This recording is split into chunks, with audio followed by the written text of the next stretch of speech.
Hello అండి, అందరు ఎలా ఉన్నారు? ఇప్పుడే ఈ రోజుకి మా స్కూల్ అయిపోయిందనమాట.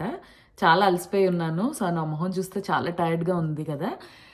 సో, ఈరోజు మన థర్డ్ వీడియోలో నేను how to set up home day care అనేది చూపిస్తాననమాట.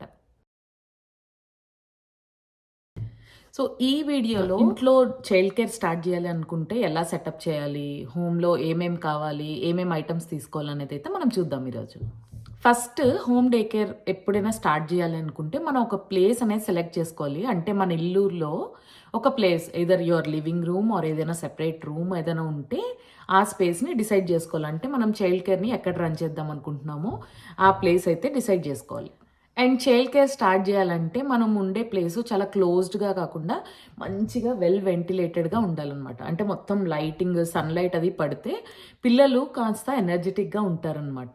అదే క్లోజ్డ్‌గా, డల్‌గా ఉన్న రూమ్‌ని పిక్ చేసుకోకుండా నా సజెషన్ అయితే కొంచెం బ్రైట్‌గా ఉన్న రూమ్‌ని పిక్ చేసుకోండి. మన ఇంటిని మొత్తం మనం చైల్డ్ ప్రూఫ్ చేయాలండి. అంటే క్యాబినెట్ లాక్స్ గానీ, లేకపోతే ఏవైనా షార్ప్ ఎడ్జెస్ గానీ ఇప్పుడు చూస్తే మా కబోర్డ్‌కి కిందన వైట్‌గా ఇక్కడ కనిపిస్తుంది కదా! సో, అలా మొత్తం అన్ని క్యాబినెట్స్‌కి లాక్స్ పెట్టాలి. మెయిన్‌గా ఏదైనా డేంజరస్ ఐటెమ్స్ లేకపోతే మెడిసిన్స్ గానీ, లేకపోతే ఏమైనా కెమికల్స్ గానీ, లేకపోతే మన డిష్ వాషరు అలాంటి పౌడర్స్ అన్నీ ఉంటాయి కదా! అదైతే కంపల్సరీ లాక్ చేయాలి. అండ్ ఎడ్జెస్ ఉంటాయి కదా! ఇప్పుడు ప్లాట్‌ఫామ్ ఐలాండ్ కనిపిస్తుంది కదా! దానికొక షార్ప్ ఎడ్జ్ ఉంది. ఆ ఎడ్జెస్‌ని కూడా మనం చైల్డ్ ప్రూఫింగ్ చేయాలన్నమాట. దానికి కావాల్సిన మెటీరియల్స్ అవన్నీ నెక్స్ట్ వీడియోలో చూద్దాం. అండ్ ఎలక్ట్రిక్ అవుట్లెట్స్ అన్నీ ఉంటాయి కదా! వాటికి మామూలుగా అయితే కవర్స్ వస్తాయి. కానీ మా స్టేట్‌లో అంటే వాషింగ్టన్ స్టేట్‌లో ఆ కవర్స్ అయితే అలౌ చేయట్లేదు.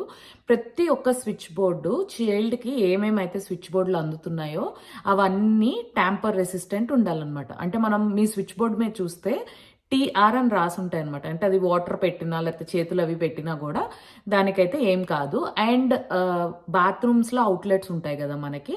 దాన్ని జీసీసీఐ అప్రూవ్డ్ అండ్ ట్యాంపర్ రెసిస్టెంట్ ఉండాలనమాట. అంటే అది స్విచ్ రీసెట్ బటన్ అయితే ఉండాలనమాట. అంటే ఎలక్ట్రిక్ షాక్స్ అవి కొట్టకుండా. అది బాత్రూమ్ అనే కాదు, ఏదైనా వాటర్ అవుట్‌లెట్స్‌కి దగ్గరలో ఉన్నవని ట్యాంపర్డ్ రెసిస్టెంట్ అండ్ జీసీసీఐ అప్రూవ్డ్ అయితే ఉండాలన్నమాట.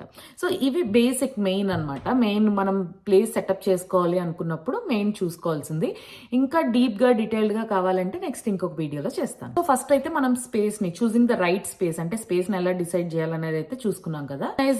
Play area and learning area అండి. మన ఇంట్లో డిఫరెంట్ సెక్షన్స్ ఉండాలి. అంటే ఒక లైబ్రరీ ఏరియా ఉండాలి. అండ్ ఒక బ్లాక్స్ అండ్ ప్లే ఏరియా ఉండాలి.